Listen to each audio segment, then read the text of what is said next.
पहले तो आप सबको बहुत बहुत बधाई देती हूँ गोल्ड मेडल प्राप्त करने और उज्जवल भविष्य की कामना भी साथ साथ में करती हूँ। खुशी ये बात की है कि आज आपकी डिग्री डिजी लॉकर में रखवा दिया है।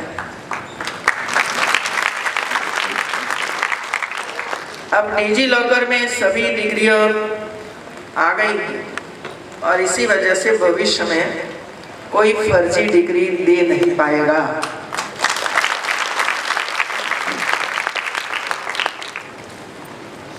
फर्जी डिग्रियों का ये सिलसिला चलता रहा और इससे मैं बहुत ही दुखी भी हूँ, नाराज भी हूँ। हम भविष्य स्टूडेंट्स के भविष्य के साथ चेड़ा कैसे कर सकते हैं? और ऐसे लोग डिग्रियां लेकर कहीं भी जाएंगे तो क्या अपेक्षा करेंगे हम लोग? और इसी वजह से सभी यूनिवर्सिटियों को बाध्य किया गया है कि आपकी सभी डिग्रियां डिजी लॉकर में होना चाहिए और आगे जाकर आपकी जो अंक तालिका है वो भी डिजी लॉकर में आ जाएगी, जिसकी वजह से कोई अंक में चेंज नहीं कर सकेगा। जो बच्चे लगातार मेहनत करते रहते हैं क्या उनको हम कितना अन्याय कर रहे हैं। और ये कोई ऐसे वैसे लोग नहीं करते हैं, पढ़े लिखे टेक्नोलॉजी वाले। क्या ये टेक्नोलॉजी इसके लिए है? और इसी वजह से मैं सबको, जो ये यूनिवर्सिटी है या तो कॉलेज, ये सभी को मैं आज ये कहना चाहता हूँ कि आप सबका ये दायित्व है, फेयर परिणाम, फेयर प्रवेश ये होना ही चाहिए और ये हमारा दायित्व है। इसमें कोई चेंज नहीं होना चाहिए मित्रों। आज 73% लड़कियों को गोल्ड मेडल प्राप्त हुआ है और 27%, अब मैं वही बोलूंगी, सबको पता चल गया 27% किसको मिला है। और ये लगा था 4-5 साल से मैं देख रही हूँ कि इसमें कोई चेंज नहीं होता है। यूनिवर्सिटी के साथ 573 महाविद्यालय जुड़ी हुई है और 3.5 लाख विद्यार्थी अध्ययनरत हैं। अभी इसमें भी मुझे कहना है, कई हमारे चुने हुए लोग मुझे मिलते हैं तब ये विषय मेरे सामने रखते हैं, यूनिवर्सिटी तो है, कॉलेज भी है, लेकिन अध्यापक समय पे लेक्चर नहीं लेते हैं। क्या ऐसा ही है? हमारा काम है समय पे आकर लेक्चर तो लेना ही है, साथ साथ में जितनी प्रवृत्तियां हम लोगों ने तय की है ये सभी प्रवृत्तियां इधर होनी ही चाहिए। हम जब सर्वांगीण विकास की बात करते हैं तब सब सिर्फ डिग्री नहीं देनी है। आप देखिए आपका कैंपस, और राजेंद्र सिंह ने बहुत अच्छी बात की, धरती माँ को बचाओ। पानी नहीं होगा तो हमारा क्या होगा? इसके लिए प्रयास होना चाहिए। भारत सरकार तो अपने तरीके से काम कर रही है और सभी जनपदों में पूरे भारत में अमृत तालाब बनाने के लिए काम शुरू किया है। और मैं जहां भी जनपद में जाती हूँ वहां अमृत सरोवर कैसे बने हैं वो देखने के लिए जाती हूँ। तब मैं वहां के डीएम को अभिनंदन करती हूँ कि आप लोगों ने बहुत अच्छा अमृत तालाब बनाया, जब बारिश का पानी और इसका उपयोग आसपास की कुछ काम कर रहे हैं, पेड़ पौधे लगा रहे हैं, जो 24 घंटे पेड़ पौधों को पानी मिलता रहता है, वहां से पानी का स्तर ऊपर आ रहा है। तो 75 तो कह दिया कि हर डिस्ट्रिक्ट में 75 तालाब बनना चाहिए। और मैं सभी यूनिवर्सिटी भी ये कहती हूँ कि आपकी यूनिवर्सिटी में भी ऐसा अमृत तालाब क्यों नहीं बनता है, मुझे बताइए। 200-250 एकड़ जमीन सभी यूनिवर्सिटी के पास है मित्रों, लेकिन इसकी ओर हम लोगों ने नहीं देखा कि हमारा काम नहीं। पेड़, आप कहोगे कि पानी कहां से आएगा? एक प्राइमरी स्कूल, सिर्फ प्राइमरी स्कूल के बच्चे, पहली कक्षा से लेकर 8वीं कक्षा के बच्चे, वे लोगों ने तय किया, वहां के टीचर 3-4 टीचर, लेकिन संकल्प किया कि हमारे स्कूल में कम से कम 500 वृक्ष उगाना है और एक जंगल करना है। बीच में स्कूल दिखाई नहीं पड़नी चाहिए, बस जंगल जंगल जंगल ही होना चाहिए। तो बच्चों ने विरोध किया। मतलब ये कहा कि मैडम पानी कहाँ से लाएंगे, क्योंकि हमारे आसपास कोई नदी भी नहीं है, तालाब भी नहीं है, कुआं भी नहीं है, मार्ग कैसे निकाला? टीचर ने ये सोचा और जितने बच्चे थे इतनी बोतल लेकर आया, खाली बोतल लेकर आया। सभी बच्चों को एक एक बोतल दे दी और कहा घर से पानी लाओ। फिर बच्चों ने कहा घर में पीने का पानी नहीं है तो रोज कैसे पानी लाएंगे? तो टीचर ने समझाया कि घर का पानी नहीं लाना है, लेकिन जब हम सुबह में नाश्ता करते हैं, दोपहर को लंच करते हैं, और हमारी माँ ये जो बर्तन है बर्तन को साफ करती है पानी से, वो पानी वो स्ट्रीट में मोहल्ले में फेंकती है और गंदी होती है, बाकी मच्छर पैदा होते हैं। तो आपको माँ को इतना ही कहना है कि ये जो पानी है जिसमें थोड़ा सा रोटी का टुकड़ा भी होगा, कहीं सब्जी का कोई टुकड़ा भी होगा, तो एक खाद वाला बोतल है, ये पानी आपकी बोतल में लाना है और एक सबको एक पौधा बता दिया कि आपका है, सबका नाम लिख दिया। जब बच्चे 10 बजे स्कूल में पहुंचे तो वहां जाकर वो पानी इसमें डालते हैं और वहां ही बोतल रखते हैं, और शाम को जब वापस जाते हैं तो वो बोतल लेकर घर पर जाते हैं और माँ जब ये सब साफ करती है तब बोतल भर कर रखती है। हो गया 500 पेड़। संकल्प तो ये करना है। आप सोचिए आपकी यूनिवर्सिटी में 3.5 लाख विद्यार्थी अध्ययनरत हैं। यदि एक विद्यार्थी एक पौधा लगाए और पानी का प्रबंध इसी तरह करे भाई, तो क्या हम 3 लाख से ज्यादा पेड़ तैयार नहीं कर सकते हैं? कर सकते हैं कि नहीं कर सकते हैं? बोलने में होना चाहिए कि करने में भी दिखाई पड़ना चाहिए उसे। तो विद्या देवी जो बात करी ने, ये विद्या देवी है, ये विद्या देवी। और मैं अपेक्षा करती हूँ तो आप सबके साथ, इतना बड़ा जंगल मात्र बिल्डिंग का जंगल है, बिल्डिंग के जंगल है, ईंट और सीमेंट जंगल बनाए हैं, कहीं भी पेड़ दिखाई नहीं पड़ते। प्रयास करिए, प्रयास करना चाहिए। और मैं चाहती हूँ कि जब वंदना सी इधर आई है तब सबसे पहले प्रायोरिटी इसको दे, ये करना है। अध्यापक इसमें सम्मिलित हो और जब कॉलेज शुरू हो, यूनिवर्सिटी में बच्चे आए, तब सबसे पहले इसको प्रणाम करें, पेड़ को पानी दे और फिर अपने अपने क्लास में जाए। प्रयास करोगे तो सब कुछ होगा मित्रों। यदि प्रयास ही नहीं करेंगे तो परिणाम कहां से मिलेगा? क्या हमारे पर इधर आकर बोले, इधर आकर आपको संकल्प कराए? देखिए, जब हम लोगों ने ये संकल्प किया टीबी वाले पेशेंट लेना है तो लिया सब लोगों ने, अच्छे तरह से काम कर भी रहे हैं। जब यूनिवर्सिटियों के ये कहा गया कि आपको बाहर निकलना है मित्रों और आंगनवाड़ी तक पहुंचना है, तो आप पहुंचे आंगनवाड़ी तक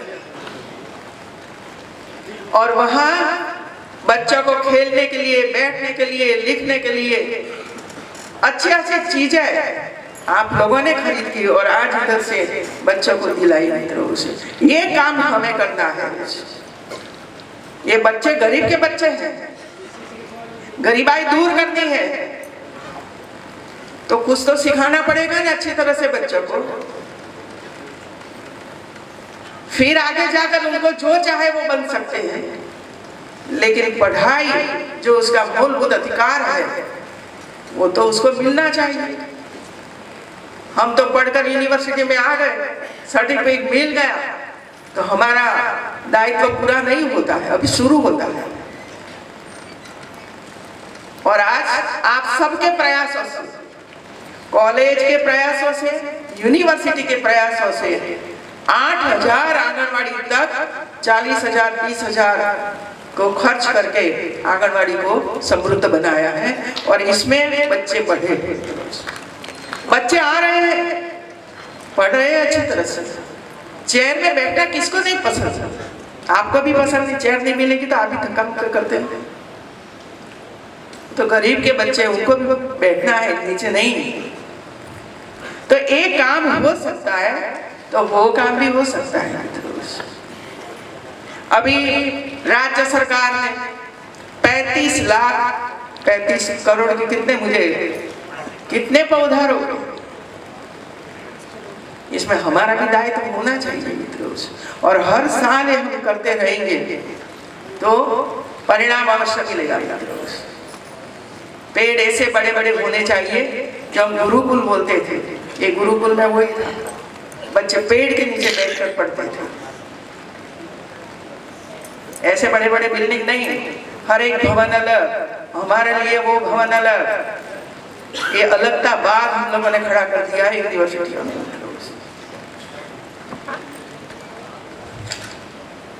मैं एक दो बातें और कहना चाहूंगी आपको मित्रों।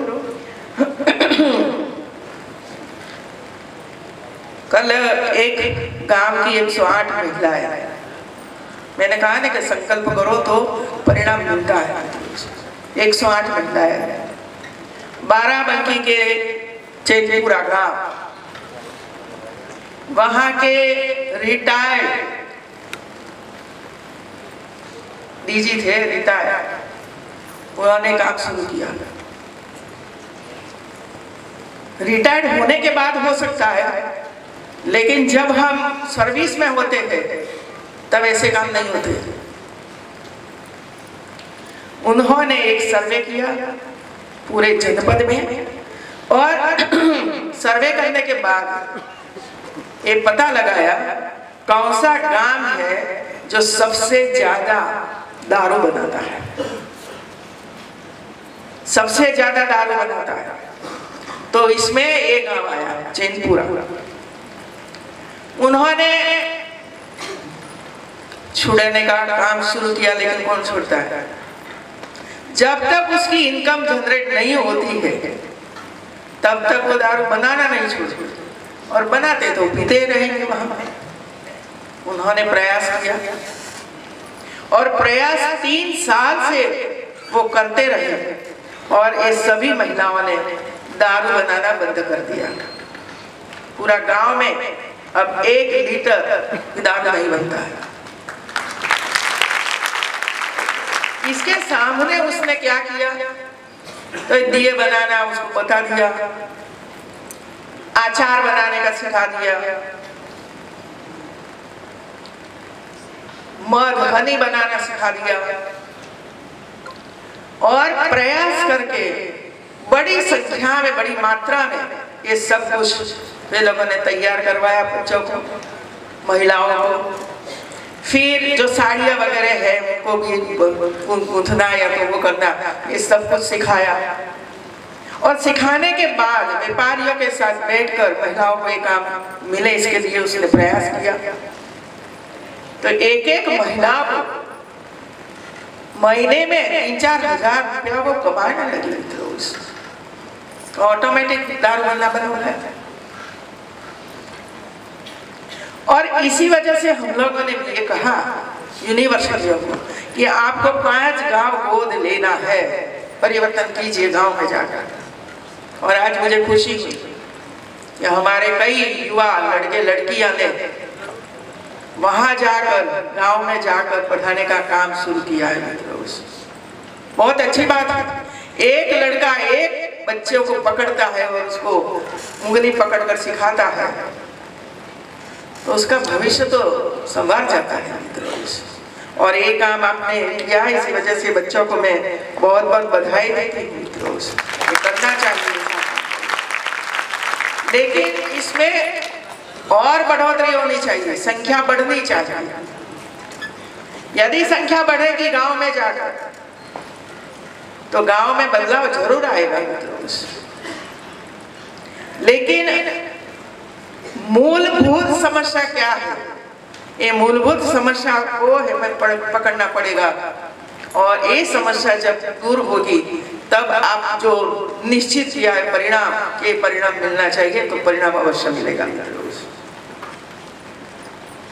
चुने हुए जनप्रतिनिधि, चुने हुए जनप्रतिनिधि अपेक्षा करते हैं अधिकारियों के पास, ये कर दो, ये कर दो, ये कर दो। मैं भी चुनी हुई हूँ मित्रों 20 साल तक। अभी हमारे एक मंत्री ने मुझे पूछा कि मैं 600 गरीब बच्चे, झुपड़पट्टी वाले बच्चों को आकर राजभवन में लेकर आऊं। मैंने कहा राजभवन आपका ही, आइए। और एक एक घर में जाकर, एक एक घर जाकर सर्वे किया, बच्चे कहाँ पढ़ते हैं, क्या पढ़ते हैं, क्या उनकी समस्या है, ये सबका सर्वे उसने किया। कपड़े नहीं थे तो बाजार में घुमाया बच्चों को और कहा कि आपको जो खरीदना है वो खरीद लो। फिर राजभवन में आए, राजभवन में भोजन करवाया मित्रों सब बच्चों को। और वहां कई गेम्स वगैरह वगैरह वे लोगों ने किया।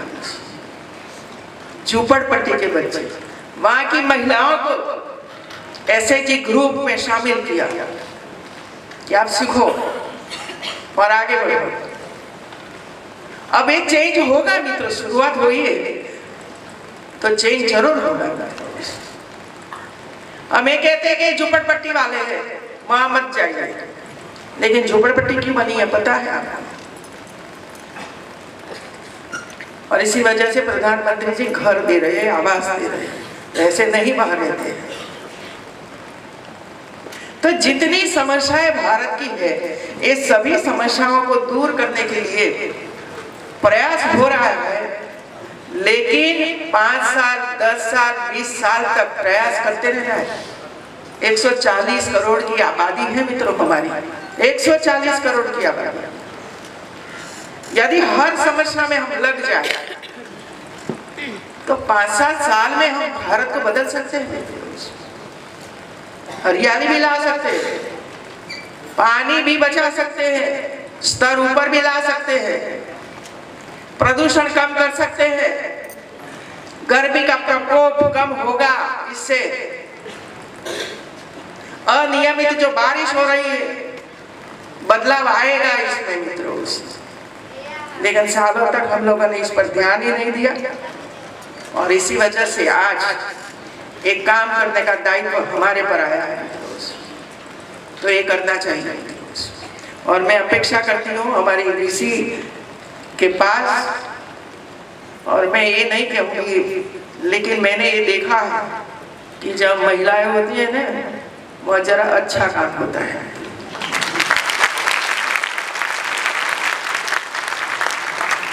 अच्छा काम होता है। ये इधर बैठे हैं सब, माफी मांगती हूँ आप सबकी, लेकिन मेरा अनुभव रहा। चाहे मैं गुजरात में काम करती थी, आपके यहाँ काम करती थी, मैं जब आई तब मेरे पता चला कि एक भी महिला विसी नहीं है। देखिए, पढ़ाती है, काम करती है, लेकिन विसी के रूप में वो काम नहीं कर सकती। वाह, कैसे है सर? मुख्यमंत्री के रूप में काम कर सकती है, तो वीसी के रूप में काम नहीं कर सकती। और इसी वजह से आज उत्तर प्रदेश में 9 यूनिवर्सिटियों में महिला वीसी है।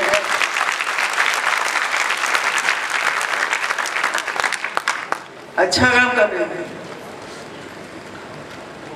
एक स्टेट बैंक ऑफ इंडिया की जो मैनेजर, जनरल मैनेजर मुझे मिलने के लिए आई, उसने भी वो ही कहा कि देखिए, मैं जनरल मैनेजर बनी हूँ और कृषि विजिट के लिए आपके पास आई हूँ, लेकिन मेरे आसपास जो काम कर रहे हैं ना, उसको ये ऐसे करते हैं कि क्या बन गई, ये कैसे बन गई। अरे भाई, महिलाओं में ताकत है, करना है अच्छा, और कर भी रही है। मौका जब मिलता है महिलाओं को तो वो अच्छा काम करती है। मैंने 1-2 बेटियों के साथ मैंने बात की कि आप रिसर्च में ध्यान दीजिए, आप रिसर्च में ध्यान दीजिए। हम सबसे ज्यादा रिसर्च में ही पीछे, यूनिवर्सिटी नहीं, पूरा प्रदेश, पूरा भारत, चाहे हेल्थ का हो, चाहे प्रदूषण का हो, चाहे एजुकेशन का हो, चाहे आईटी का हो, चाहे एग्रीकल्चर का हो, इसमें हम अनुसंधान में पीछे हैं। जब तक हम रिसर्च नहीं करेंगे, और हमारे बड़बाओं ने जो काम किया था लेकिन पेटेंट ही नहीं की, और इसी वजह से आज पूरी दुनिया ये हमने शोध की, ये हमने शोध की, तो मानना पड़ता है भाई है। अब मुझे बताओ, हमारे गणपति जी क्या है? शरीर है और ऊपर, बोला ना गणपति जी का क्या है? ऊपर हाथी का सूंड है। तो ये माइक्रो सर्जरी नहीं है कि नहीं है माइक्रो सर्जरी? तो कितने सालों पहले हमारे ये साधु संतों ने ये लिखा हुआ है कि माइक्रो सर्जरी शक्य है और करके दिखाई है। तो ये माइक्रो सर्जरी, लेकिन आज ये पढ़ते हैं कि ये देश में ये माइक्रो सर्जरी शुरू हुई, ये देश में ये हुआ। अरे पहले तो हमारे यहाँ ये शुरू हुआ है मित्रों, लेकिन हमारे पास कोई पेटेंट नहीं थी, हमारे पास वो नहीं था, हम पढ़ते नहीं थे हमारे वेद पुराण सब ग्रंथों, तो हमें पता नहीं था मित्रों। जीरो की शोध किसने की? शून्य की शोध भारत ने की। सही है कि नहीं है? और जब तक जीरो की शोध नहीं हुई तब तक मैथ्स, फिजिक्स, केमिस्ट्री में आगे नहीं बढ़ पाए हम लोग। पूरा विश्व को पता चला कि ये जीरो, और इसी वजह से पूरा कैलकुलेशन वगैरह वगैरह शुरू हुआ, और आज भारत को ये नहीं कहते कि हम जीरो ढूंढने वाले लोग हैं। तो ऐसे कई काम भारत ने किए हैं, लेकिन मैंने कहा नहीं, पेटेंट नहीं होने की वजह से हमें नहीं कह सकते। माता के गर्भ में बच्चा सुन सकता है, प्रेरणा ले सकता है, सब कुछ करता है, जीवित है व्यक्ति, लेकिन हमारे पास नॉलेज नहीं था उसी समय।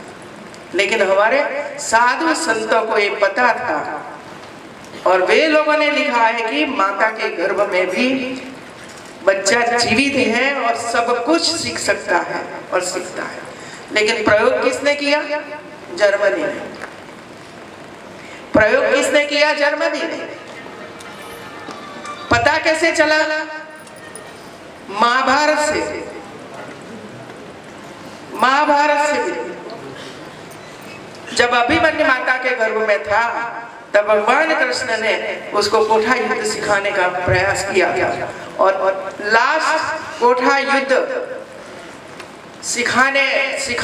सिखाते थे तब उसका जन्म हो गया और वो नहीं सिखा पाया। और आप सबको पता है कि कोठा युद्ध में ही उसकी मृत्यु हुई लड़ते लड़ते। ये क्या था कि माता के गर्भ में भी शिक्षा दी सकती है, संस्कार दिए जाते हैं, संगीत का ज्ञान दिया जाता है। लेकिन हुआ जर्मनी में, वही लोगों ने प्रयोग किया। और जब मैं जर्मनी में गई और मैंने ये स्कूल्स वगैरह वगैरह देखा, वह गर्भवती माता को प्रवेश मिलता है, बच्चे को नहीं, क्योंकि उनको पता है कि गर्भवती माता को हम प्रवेश देंगे और ये सब कुछ सिखाएंगे, हेल्थ के बारे में, उसके बारे में सब कुछ, तो अच्छे बच्चे, होनहार बच्चे, संस्कारी बच्चे, राष्ट्र निर्माण करने वाले बच्चे पैदा हो। तब मैंने पूछा था उनको कि प्रवेश कितनी उम्र के बच्चों को देते हैं, तब उन्होंने कहा कि ये मेरे को बच्चों को नहीं देते, हम माता को देते हैं। हमारे यहाँ नहीं, लेकिन हम प्रयोग तो करें कम से कम। ऐसे हमारी बच्चियों को शिक्षा दे कि सगर्भावस्था में भी अपने बच्चों को ध्यान दें, अपने बच्चों को ध्यान दें। तो ये काम यूनिवर्सिटी है, और मैं बार बार कहती हूँ गर्भ संस्कार का कोर्स आपके यहाँ होना चाहिए। और शायद निर्मला जी ने गर्भ संस्कार का एक कोर्स मुझे बताया था, क्या शुरू हुआ? ये करना चाहिए रोज। इसी तरह मानवीय जीवन में या पशुपालन हो, कोई भी, ये सब में एक होता है। और इसी वजह से अनुसंधान पर सबसे ज्यादा ध्यान देना चाहिए। एमओई तो हुआ, गतिविधियां होनी चाहिए। एमओई करके बंद नहीं कि हम लोगों ने इतने एमओई किए, इतनी एमओई किए, लेकिन गतिविधियां होनी चाहिए, प्रवृत्तियां होनी चाहिए, आदान प्रदान होना चाहिए। वहाँ यूनिवर्सिटी में जाना, वहाँ के स्टूडेंट इधर आए, सीखे हमारी संस्कृति। G20 क्यों हुआ? G20 सम्मेलनों में कितने विषय, कितना ज्ञान लेकर लोग गए अपने अपने देशों में। ये सब वैसे नहीं होता है। तो ये काम प्रधानमंत्री श्री कई काम कर रहे हैं, इसको ध्यान में रखते हुए हम लोग यूनिवर्सिटी और आसपास के जो कॉलेजेस, वो आचार्यों को भी कहना चाहती हैं, समय पे प्रैक्टिकल नहीं लेना, प्रैक्टिकल का अंक समय पे यूनिवर्सिटी में भेजना नहीं, जांच, आंसर बुक की जांच समय पे नहीं करना, और पूरा रिजल्ट यूनिवर्सिटी में समय पे भेजना चाहिए, वो नहीं होता है। और इसी वजह से दीक्षांत समारोह कहीं दिसंबर में, कहीं जनवरी में हो रहा है। 6 महीने 8 महीने जाने के बाद दीक्षांत समारोह होता है। अभी कई कंपनियां ऐड देती है, अब किसी का मई महीना में ऐड आया, किसी का जून महीना में ऐड आया, लेकिन डिग्री नहीं मिली है बच्चों को, तो कैसे उसको जॉब मिलेगी? उस 1 साल उसका बीत जाएगा इसमें से। ये सिंसियरली हमें सोचना पड़ेगा सब कुछ। और मैं चाहती हूँ कि नेक्स्ट ईयर जून या जुलाई में दीक्षांत समारोह का आयोजन होगा।